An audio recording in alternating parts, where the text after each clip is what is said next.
This week at the Shala is, it's always special, but it's particularly special because the community here has done a beautiful job at holding a space for me and my partner, I can officially say my husband now. And so I wanted to try to share with our extended family a little bit about what we're doing here this week, honoring Richard. And as most of you know, Richard passed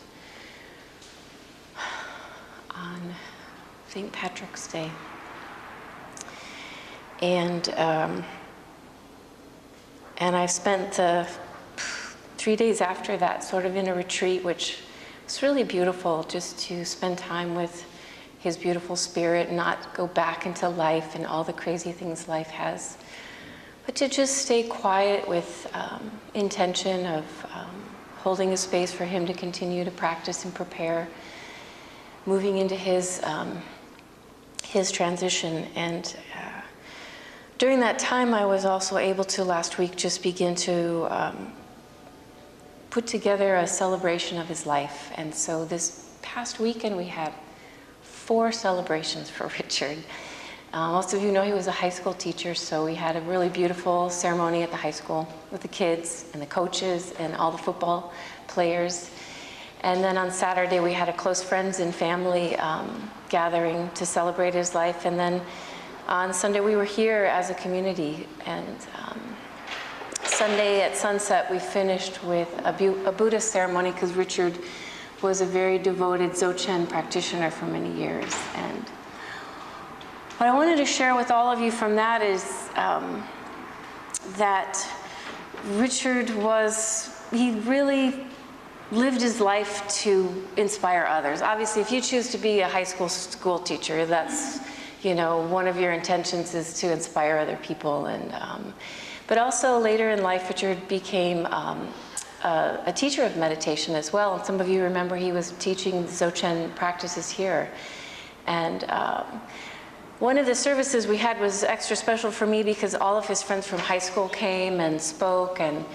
And for me, it was beautiful because I got to see what I knew, but that a lot of people don't always get to see with someone is everything that's their past and their present mixed together that makes someone really the person that they are. And so it was kind of fun to see Richard's friends because, as I described it with one word, Richard was sort of had a reckless youth. And so there were lots of stories of some of the crazy stuff he did. And the thing I loved about him is he always kind of shared that with me. He was never like kind of put that away as like his past that wasn't who he was anymore. He really was honest about it and kind of brought it into being. And part of how he wanted to help people was that he had been able to transform his own life, and he wanted to share that with others so that they could do that as well. And so Richard to me was so interesting because he was on one hand this like big athletic football coach, and the kids were all kind of like a little intimidated by him because he was kind of that quiet, like strong type. And at the same time, like to know his Dzogchen community, just such a beautiful practitioner and so filled with love with the people that he meditated with for years. And then, bringing together his other things like fishing. We talked about how he just loved to be out in the middle of nowhere with a fishing pole for hours and hours in nature. And all of that kind of coming together to make this beautiful human being that I just felt so in love with. I think some people would think like, Diana would probably be really into some person that was into meditation and yoga and all this stuff. But really what I loved about Richard is that he was so much more than that. He brought in all this other stuff that was so not me that was really beautiful. And I always told him, like, you're such a unique man that you can kind of pull all this together to be like this sort of Buddhist football coach, like without even telling the kids that. That's kind of what he brought to them, I felt like. So going through his notes, he loved literature, Carlos Castaneda, and so many other beautiful poetry, Rumi, and different things like that. And he loved quotes, as I do as well. And one of his favorite quotes I remember was the Mary Oliver quote, "Tell me what you plan to do with this one precious life. And when I was going through some of his notebooks and journals, because he was always like self-improving. One of his friends from high school said, Richard just never like coasted. He was always like changing and improving and becoming a better version of himself, a better man. And in one of the pages of his notes, I saw that he had kind of responded to Mary's quote and wrote at the top of the page, "What am I doing with this precious life?" And he wrote these 5 words: love, service, inspiration, challenge, and gratitude. And to know Richard is just a man that really embodied all those things, and I could see how he was inspiring the kids, and all the letters I got from the kids that he coached and the kids in school, and meeting with his meditation practitioners. I could just see, like, it's one thing to do these practices, but Richard is someone that really showed up in life and just lived it. You know, he lived his past and he lived his present so beautifully in the way he just did life. And a couple of things I wanted to share is that, you know, when we got this diagnosis, it was just January 29th. He was probably, some of you knew him, but to know him, was probably one of the healthiest people, vegetarian, 6'6", you know, PE teacher, football coach, like so healthy.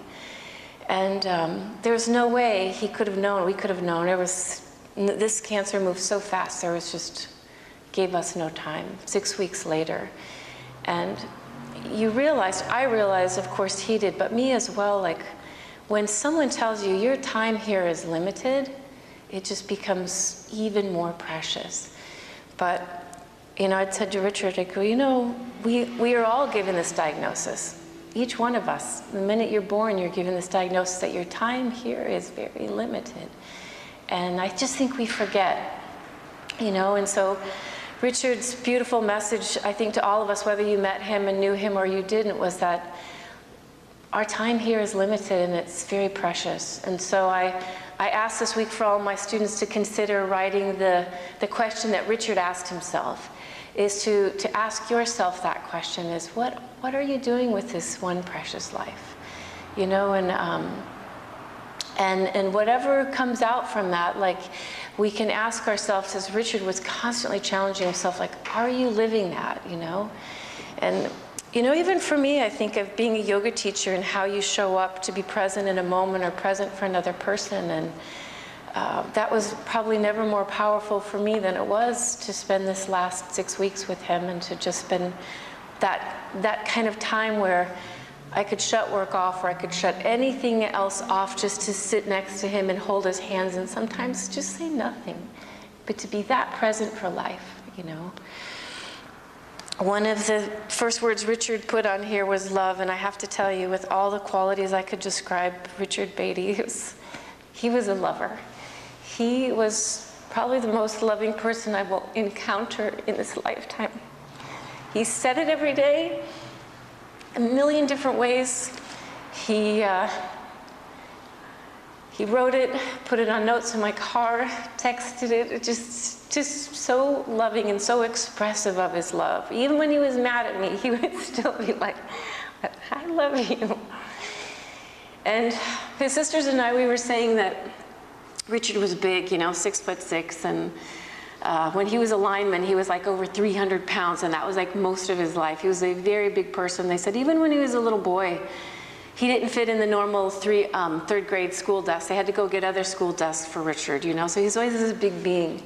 But his sisters and I were saying, you know, he had to have this big frame. He had to, to house his big heart, and to house the kind of love that he was always willing to express. And so I wanted to, I sort of channeling Richard here for everyone, is to say, you know, life is precious. We don't know how much time we have.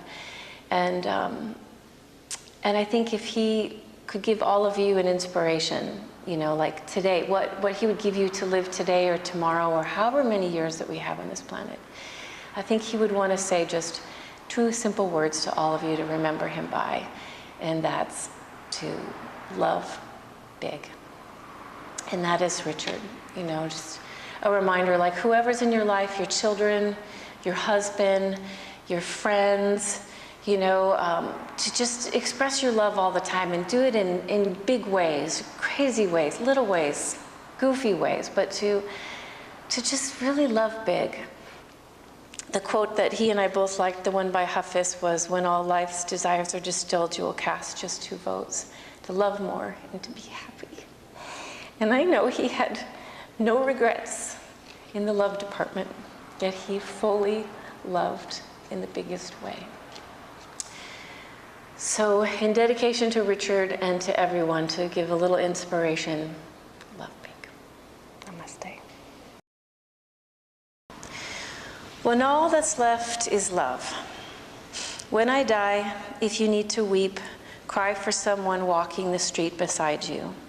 You can love me most by letting hands touch hands and souls touch souls.